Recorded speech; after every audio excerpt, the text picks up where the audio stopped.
सावन का महीना और उसकी पंचमी तिथि यानी आज का दिन नाग देवताओं को समर्पित है। नाग पंचमी का पर्व देश भर में श्रद्धा और आस्था के साथ मनाया जा रहा है।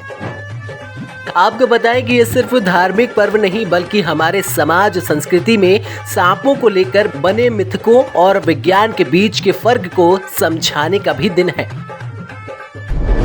तो आइए जानते हैं नाग पंचमी की पौराणिक मान्यता, सांपों से जुड़ी कुछ दिलचस्प और चौंकाने वाली सच्चाइयां और ऐसे भ्रम जो आज भी लोगों के मन में जिंदा हैं।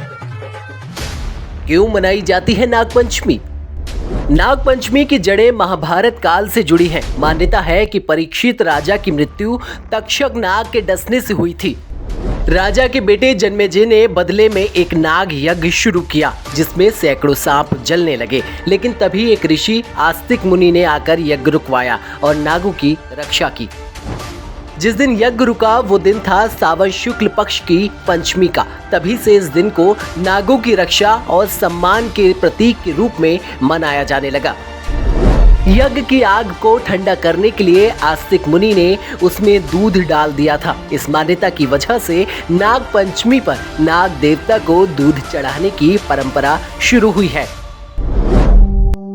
नाग की उत्पत्ति के संबंध में महाभारत की एक कथा के अनुसार ऋषि कश्यप और दक्ष पुत्री कद्रु से नागों का जन्म हुआ है। कद्रु और कश्यप से 1000 नाग प्रजातियों का जन्म हुआ था। इसमें से 8 नाग प्रमुख थे: वासुकी, तक्षक, कुलक, कारकोटक, पद्म, शंख, चूड़, महापद्म और धनंजय। नागों की ये 8 मूल प्रजातियां थीं। नागों का पौराणिक महत्व। हिंदू धर्म में नाग सिर्फ जीव नहीं देवता माने जाते हैं। भगवान शिव के गले में वासुकी नाग शोभा बढ़ाते हैं। भगवान विष्णु शेषनाग पर शयन करते हैं। बुद्ध को भी मुचलिंडा नामक नाग ने अपनी छाया में सुरक्षित किया था। क्या वाकई सांप पीते हैं दूध? नहीं, ये सिर्फ एक धार्मिक परंपरा है। वैज्ञानिक तथ्य इससे उलट है। सांप मांसाहारी जीव हैं और दूध उनका भोजन नहीं है। दूध पचाने की क्षमता सांपों में नहीं होती। दूध पिलाने से सांप को निमोनिया हो सकता है और उसकी मौत भी हो सकती है। क्या नाग नागिन लेते हैं बदला? ये सिर्फ फिल्मी कहानियां हैं। सांपों के दिमाग में मेमोरी स्टोर करने वाला हिस्सा नहीं होता।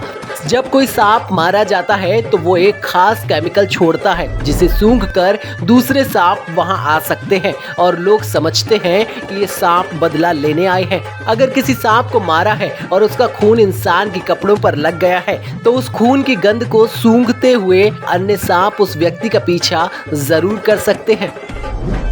क्या सांप होते हैं मणिधारी? ये एक लोक कथा है। विज्ञान इसकी पुष्टि नहीं करता क्योंकि अभी तक किसी भी रिसर्च में ऐसे किसी सांप के बारे में पता नहीं चला है। ये एक भ्रम है। कोबरा के फन पर एक चमकदार निशान होता है जो रोशनी में चमकता है। इसी को लोग मणि समझ लेते हैं। इच्छाधारी सांप जैसी बातें सिर्फ कहानियों में प्रचलित हैं। वास्तविकता में ऐसा कोई सांप नहीं होता है। इस संबंध में अभी तक कोई प्रमाण नहीं मिला है। क्या बीन की धुन पर नाचते हैं सांप?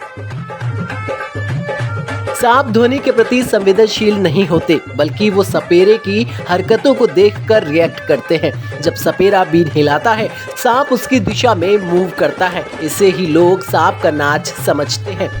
क्या 2 मुंह वाले सांप भी होते हैं? सांपों की कई तरह की प्रजातियां हैं। इनमें कुछ सांप ऐसे हैं जिनकी पूंछ नुकीली न होकर सांप के मुंह की तरह ही मोटी होती है। इसी भ्रम में लोग उन्हें 2 मुंहा सांप समझ लेते हैं। इन पर यह भी झूठा दावा किया जाता है कि ये औषधीय तस्करी में इस्तेमाल होते हैं, जबकि ऐसा कोई वैज्ञानिक प्रमाण नहीं है। क्या सांप कर सकता है सम्मोहित? नहीं, ये बात सही नहीं है। इंसान की आंखों पर पलक होती है लेकिन सांप की आंखों पर नहीं। इसी वजह से सांप को हम जब भी देखते हैं तो हमें ऐसा लगता है कि सांप हमारी ओर ही देख रहा है या सम्मोहित करने की कोशिश कर रहा है। क्या उड़ सकते हैं सांप? जी हाँ, कुछ सांप उड़ सकते हैं जो कि क्राइसोपेलिया प्रजाति के होते हैं, लेकिन ये पक्षी की तरह नहीं उड़ते। ये ऊपर से नीचे आते समय हवा में लहराते हैं। भारत के आंध्र प्रदेश, बिहार और उड़ीसा में इनको देखा जा सकता है। तो ये थी नाग पंचमी की पूरी कहानी, जहां धर्म, आस्था, मिथक और विज्ञान साथ चलते हैं। इस बार नाग पंचमी पर श्रद्धा के साथ जानकारी भी साथ रखें, क्योंकि ज्ञान ही सबसे बड़ी पूजा है। नमस्कार।